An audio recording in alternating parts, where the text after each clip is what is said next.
Well, hello and welcome back to Rudgy, aka the Doctor, you wonderful 537 of you, I think we have now. We did lose a couple this week, which is always sad, but then it might have been somebody hit the subscribe button twice. That happens. Yeah, a little tip there, if you've already subscribed, don't touch the subscribe button, you'll unsubscribe. We don't want that. If you haven't subscribed and you like what you see, hit like, share and subscribe. Sit back, enjoy the ride. Anyway, what have we been doing? Well, we've lifted Sovereign Bay. Andy and Jenny from A&J Thomas Boat Builders, bless them, came and helped. They're always helping me out with stuff like that. So yeah, we got the boat out of the water. It's now in MDL Dartside Yard because I'm selling her, so I'm trying to get the bottom cleaned up and we're doing the props and all the service work and stuff. So the other thing that I'd like to mention at this point is I now have a coffee page. I was advised that that might be the way to go for the channel, and that's it's difficult trying to earn money and do this. The two things are very conflicting. So if I can get the channel to pay a little bit of money in, then I don't have to work as much and I can make better videos, hopefully. I'd like to get it to a stage where it pays for itself, and then we can do all sorts of videos of the local Greek islands and stuff like that, which I know a lot of you enjoy. Anyway, if you look at the top right hand corner of my page, you'll see the Facebook links, and on the end is a coffee page. Have a look, see what you think. You don't have to pay anything. There is stuff on there for you to look at and enjoy, but if you do, thank you very much.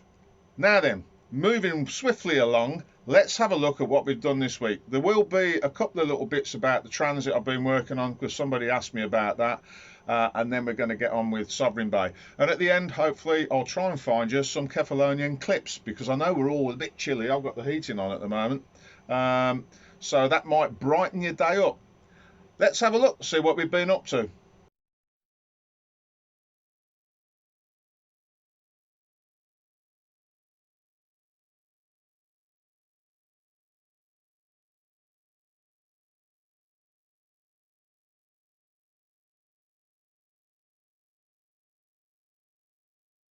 Well, hello YouTubers and welcome back to the channel. Bit of a short one this week. Struggling for footage as I'm working 24/7, as some of you who watch the site regularly will know. So what we got this week? Well, this week I've been welding a transit Turonio, or whatever they call them. So I'm going to show you a bit of that. The boat, which is in the background there, is now on the market. I put it on with a broker, so things have got a bit more serious. And we're getting lifted over in MDL's yard. There's a big lift there. I think they'll probably take me out on because I think I'm a bit wide to go up the slip.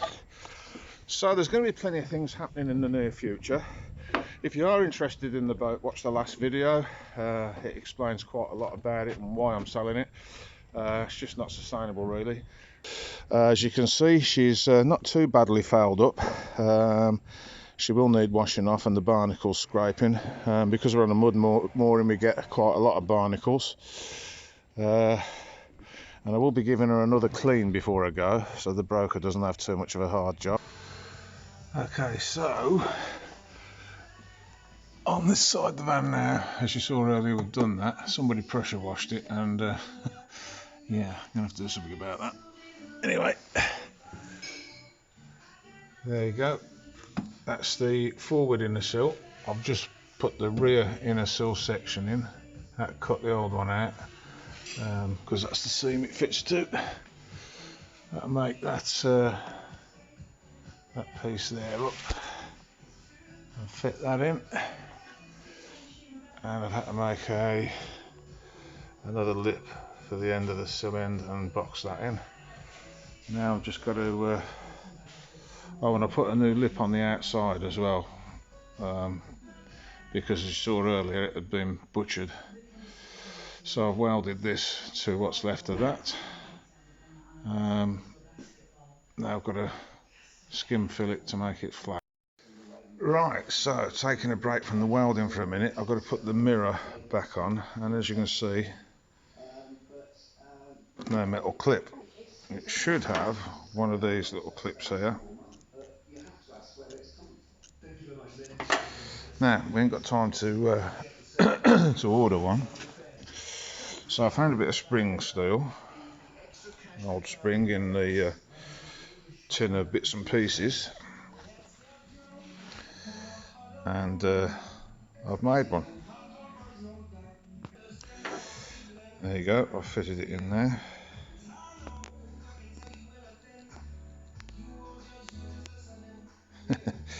Hopefully that will hold the mirror, electric mirror cable in place.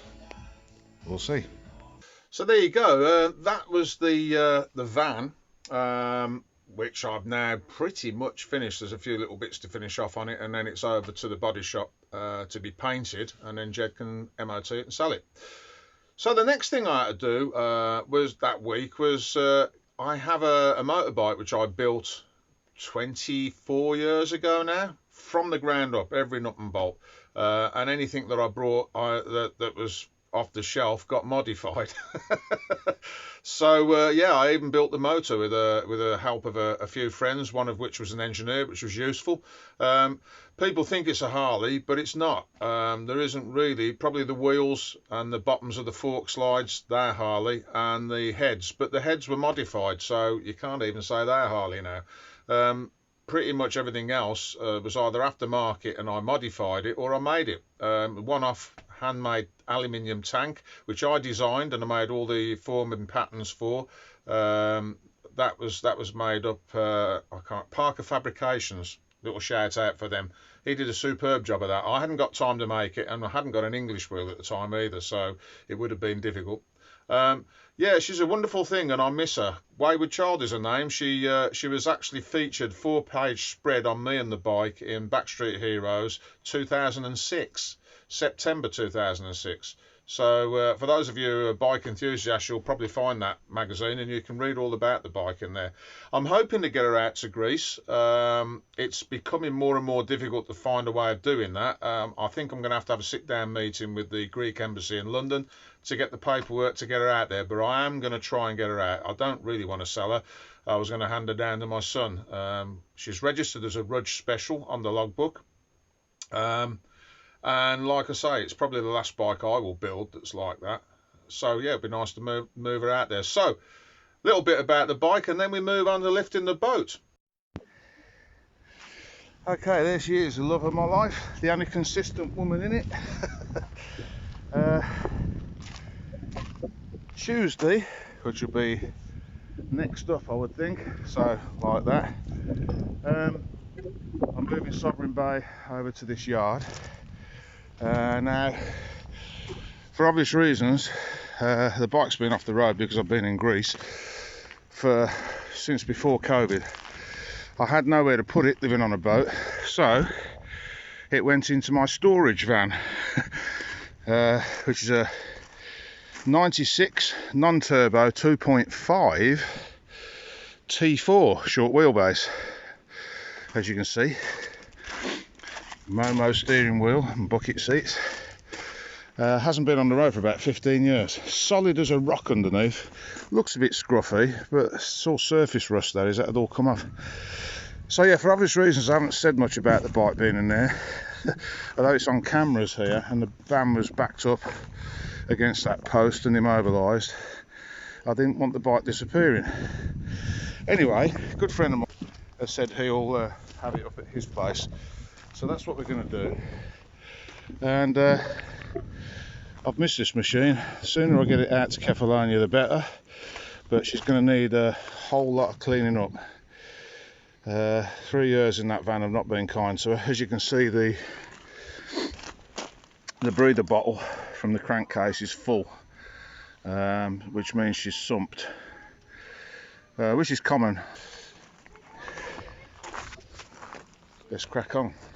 Today, this week, as I said last week, the boat gets lifted. Now, why are we doing that? Somebody asked. Well, the main reason is that the boat should be lifted every year, at the latest every 2 years, to check the sacrificial anodes, which protect all the steel work under the boat, because you're basically sitting in a big battery. So a thing called electrolysis, which is really nasty, eats all your metal, propellers, shafts, anything metal. And of course you've got sea cocks, haven't you? It'll eat those, which means the water gets in there. You don't want that. So you put a sacrificial anode on and it attacks that first. Well, once those are gone, then it starts to attack your metalwork. So you should check those every year. Every 2 years at the latest, I advise my customers. It's been 3 years. She should be all right. And in fact, I've hung some spare ones over the back on leads, which isn't ideal, but it does help. So I'm hoping that's all right. And of course, the other thing that you would be doing at this time of year is your anti-fouling to keep the bottom of the boat clean. But because we're on mud mooring, you can go years without having to do that, although you do get barnacles, which again will slow the boat down. So that's the main reason. Then there's the reason that the boat gets knocked about down here if there's a storm. I mean, let's have a look today. I don't know whether you can see behind me. It's a beautiful day on the River Dart. But as you've seen, if you're regulars here from my videos, it can get very, very rough very, very quickly. We've had nearly 200 mile an hour winds through here in the past.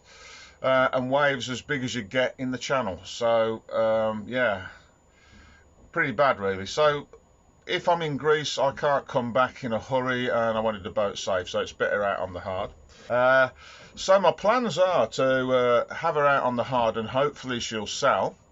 If she doesn't sell, I'm not in any major rush, and if you're interested, she's on at 38 grand with a broker. I would take an offer on that, but it'd have to be fairly close, because I think she's well worth that, because everything that's on the boat will be going with it, because I can't take the stuff to Greece. So my clothes, a few of the ornaments will be going with me, everything else will have to stay. So, you know, again, tools, equipment, stuff I've built up over the years. So yeah, I shall probably, if she doesn't sell, go down to Darthaven downriver next winter when I come back to work. I've had a quote from them, from the lovely Sarah, and that sounds all nice. It's a nice little marina. It's about the same money as here during the winter, because they do a winter berthing scheme. And then I'd probably take her down to Plymouth and have her put on the hard down there, because it's way cheaper until she sells. So that's probably my plan, I think, going forwards, as they say in office speak, which I hate. So yeah, 2 o'clock, it's about nearly 10:30 now. At 2 o'clock, my friend Andy's coming over from A&J Thomas. He's going to get his dinghy and stand off just in case something goes wrong, although I don't think it will. But it's always handy to have a little tug there to give you a nudge or a tow or whatever.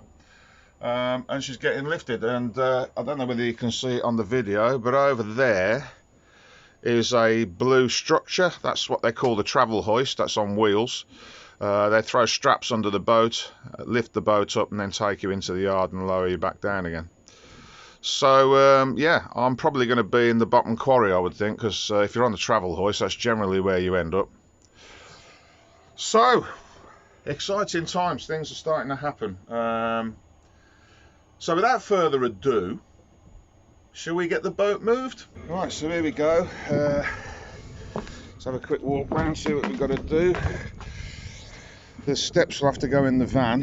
There's hoses and things under there. I'll probably take that line off, and that line there, and this one here. Just leave the long lines on the stern and the bow on, and then I'll set up off this midship line here, and that line there, a little spring just to hold her on while I'm waiting to go. Now, as I said earlier, Dolphin don't believe that I'm not using much electric, so they taped their lead to mine. So that's going to be undone. And just so that we know what we're using, there we go. That's one reading.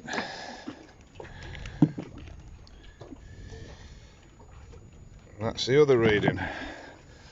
They put it in line so they can check my meter's not running slow, and I suppose I'm not unplugging it. So yeah, but that's the reading at about 10:30. So now I've got to get the fenders off that side and put some over there. Make sure the dinghy's tight, pull the anodes up. There's a good point. I mentioned this earlier. Let's see if I can get them. I don't know whether you can see it dangling on the end of that bit of wire there, but that's a sacrificial anode. The sort of thing you'd have on a trim tab.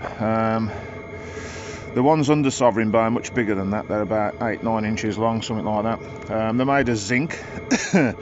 And the electrolysis will attack those before it attacks your metalwork. That's the idea of them. Now, because I'm not sure how good or bad mine are, last year when I went away I chucked those over the side and hooked them up to you always have them hooked up to your negative side of your battery terminal, and put them in a loop around all your metalwork. So I've hooked those into where they go out to the anodes.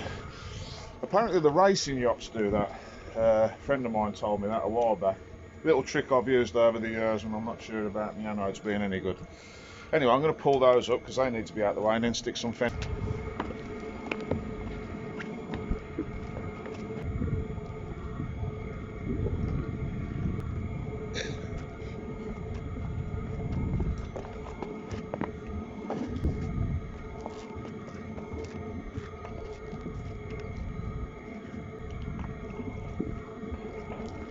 Right, so there we go, we've undone the stern lines. I've just put that safety on for now. I've got a spring line just holding her at the minute. I've undone the bow lines. I've got a safety holding her on the front. As you can see, one of my neighbours had wound his electric lead around the bollard, cleat, whatever you want to call it. That's a brilliant idea. We had a fire down there not so long ago because of that, and it burnt my meter. But there you go, that's another story. So yeah, what I've done now is I've put a 30-foot line. I always carry lines almost the length of my boat, and I've thrown it up onto the fly bridge and made it off so I can quickly undo it, and another one there. The reason for that is that I will be up there steering the boat, and when we get over there, as you can see, there's the travel hoist.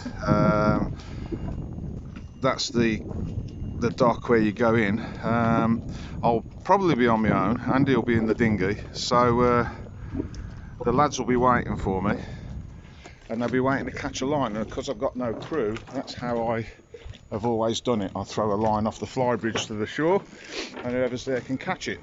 And of course, if I'm on my own, then I'll make them off on the safety rails, and I'll come down and take them off the safety rails as I need them.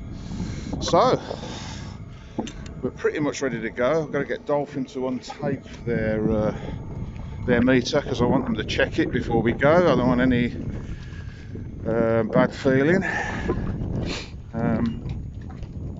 So yeah, I want them to check the meter, and they can take that off, and my lead will then get thrown on there. Hopefully we'll find some shore power over the other side. So I decided to empty the hold because the steering's a bit stiff. Well, yeah, been used for 12 months, but I thought I'd empty the hold and make sure that the steering mechanism was free, which it is. So obviously I need to investigate that when she's out and lubricate the rudders. But while I was there, I thought it's a nice day. I get the table and chairs out, so I can sit out in the winter sunshine that we've got at the moment on the dart, and have a celebratory drink when I get to the other side. Oh well, I've got to make the most of these things. It's probably the last time me and Sovereign Bay will get to go out together, which is a bit sad. But you know, I've got a new dream now, as people keep pointing out. It is going to be a big wrench when I sell this boat, but there you go, needs must. Anyway, let's get it fired up.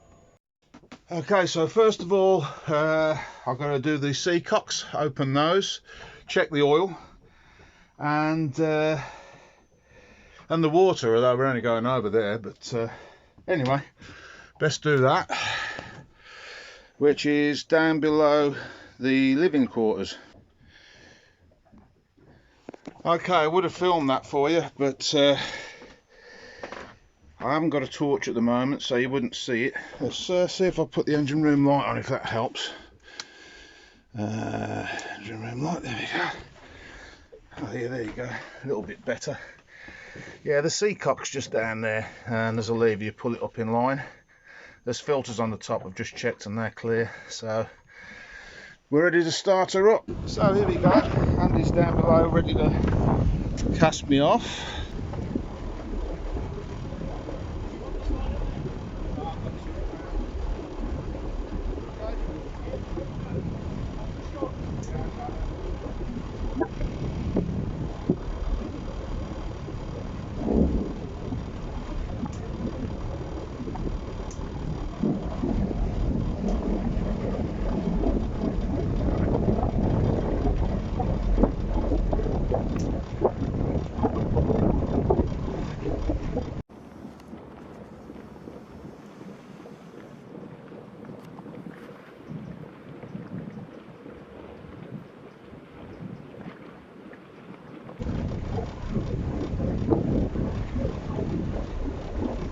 I don't know whether you can hear this, but we've got a bit of a headwind, so I'm going to take the bran in and put a stern to the wind.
Like that, we're in.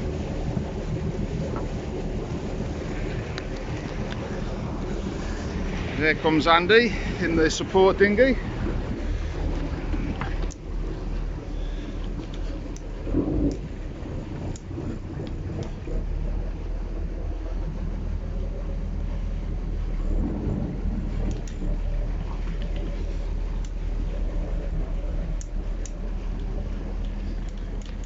Takes me back to my old days in the Grand Union locks, this does.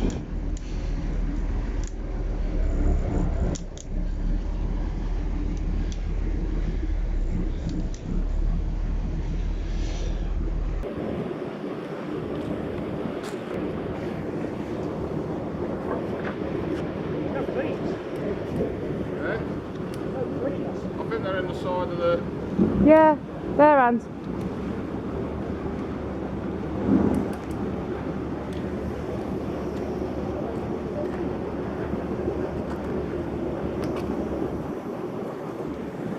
Greek style.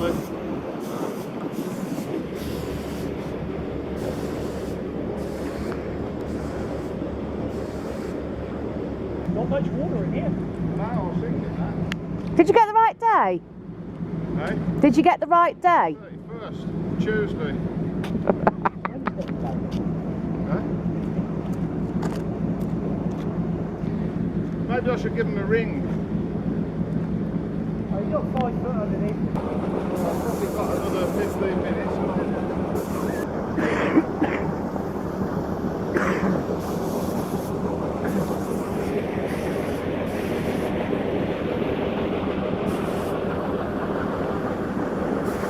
Boo!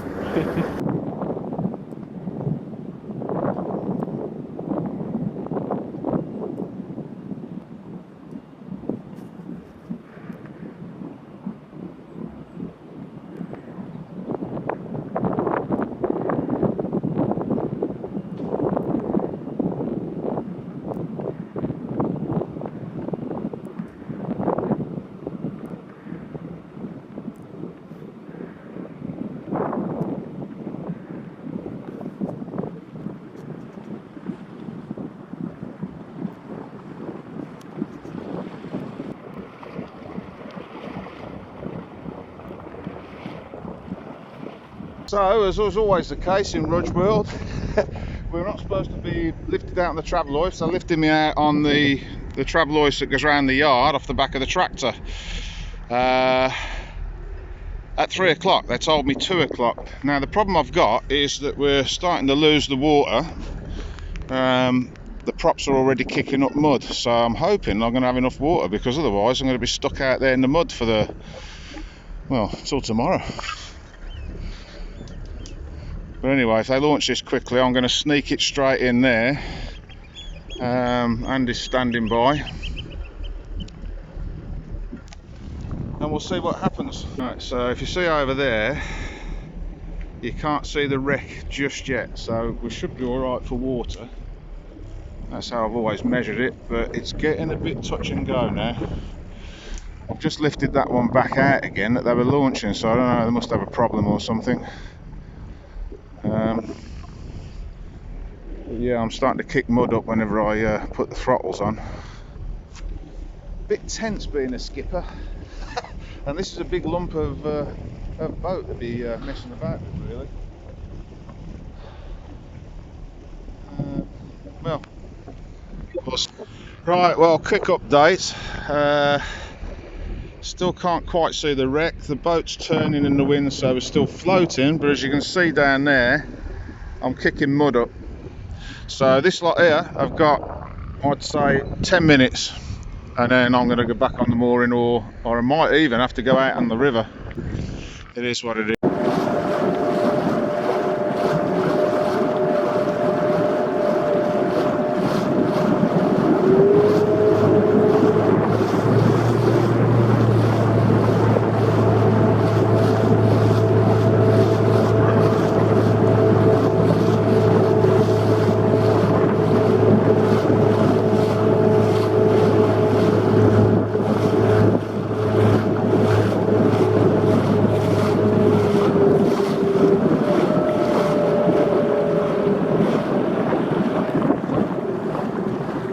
I think your best bet is to tie up on here. Yeah, I was just thinking that. What's the weather for the next day? So that it's no worse than this.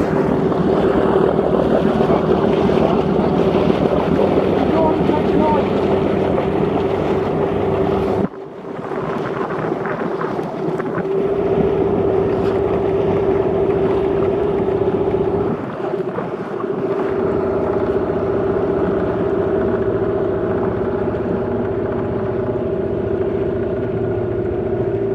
See, that one's deeper drafted than Roger's.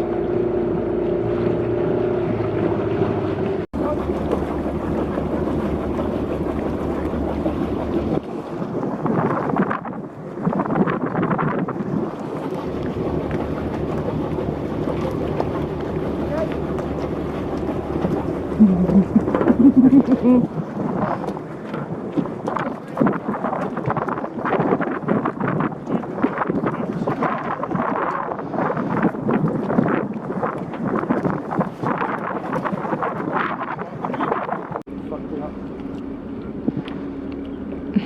I was told to go in there, but guess who told me? I said, where will I be in?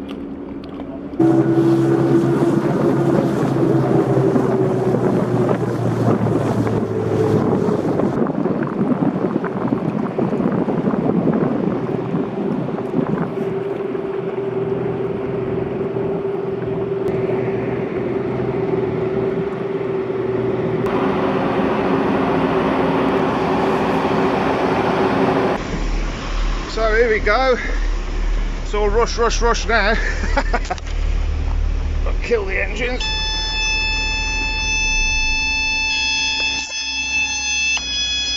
There we go. So, I don't know what the cock up was, but we're back where we started again. There's Andy and Jenny in the support boat.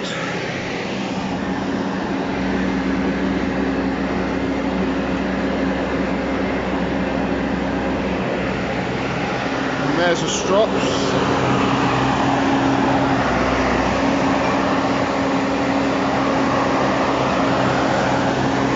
So now we have a flying boat. There's Mike up front making sure the boat's level.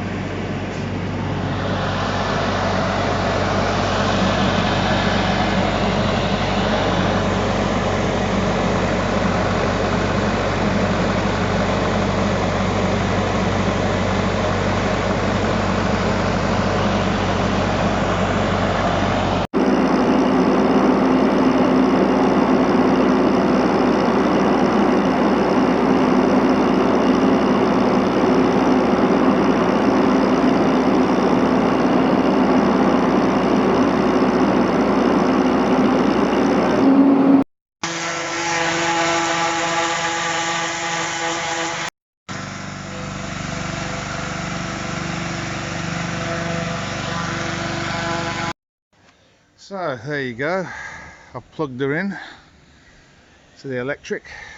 Andy's lent me a ladder, and that's where we're going to be hauled up for the night.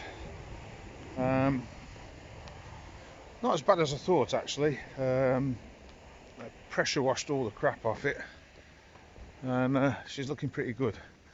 And here's Jenny and my mates. So there you go. I'm sorry it was so long, although Wayne Toombs will probably be loving that, won't you, Wayne? Yeah, there was a bit of a mix-up about the time and where I was supposed to be lifted. I was told I was supposed to be lifted where we were eventually lifted, and I was told 2 o'clock. There was some sort of mix-up, and the tide was ebbing off, and I was getting a bit stressed because we could have run aground. But anyway, the lads are very professional over at Dartside. They got me out, they got the bottom of the boat cleaned off, and then the next day they moved me further up the yard where I'll be out the way, and the boat can stay there till November, December time if I don't sell it. Huge thanks to Jenny and Andy as always. They're always there to help me out, and Bronco, who's helped me out a lot with a lot of stuff lately. Without you guys, I'd be stuck. I really would. I've got some very, very good friends. And, of course, Pat Burkett and my nieces and nephews, if they're watching. Yeah, you're all helping, and I do appreciate it. And, of course, I really appreciate you lot for watching and visiting my coffee page. Which, if you look at the top right-hand corner where all my links to Facebook are, you'll see the little coffee sign there. Click on that and have a look, see what you think. Anyway, let's see if we can find a little cheeky Kefalonian beach or something for you guys. And next week, I don't know what's happening. I might go out on the Ditson Bell. We've only now got a week or two, and I'll be flying back to Kefalonia, and things will get much more interesting. Trust me on that. The coffee page, probably next week, will have something exclusive to people who buy me a coffee. About the new house, so that's exciting. I will be putting the new house on the channel for free, but I thought, you know, if people are going to buy me a coffee, then the least I can do is give them something exclusive. So yeah, there will be exclusive footage of where the Rudge is probably going to be living this year, and probably my forever home. Anyway, thanks for watching. Thanks for subscribing. Just thanks for being you. Much love from me, the Rudge. I'll catch you next week.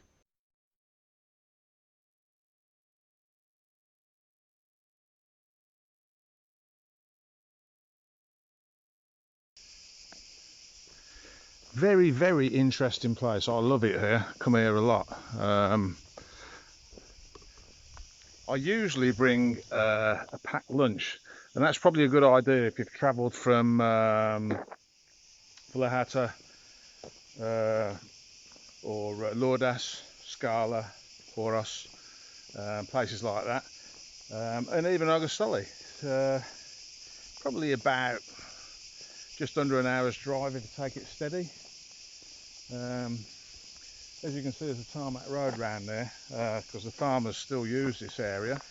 So let's tell you a little bit about old Vlahata, shall we? There's Nicky sitting in the shade.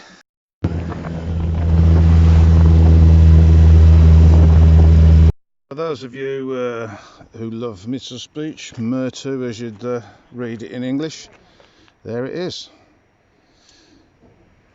So I've got a lot of charter boats down there.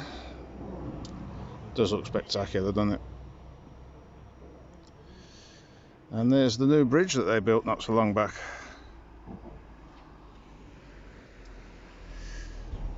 So back on the Black Pearl and off we go again.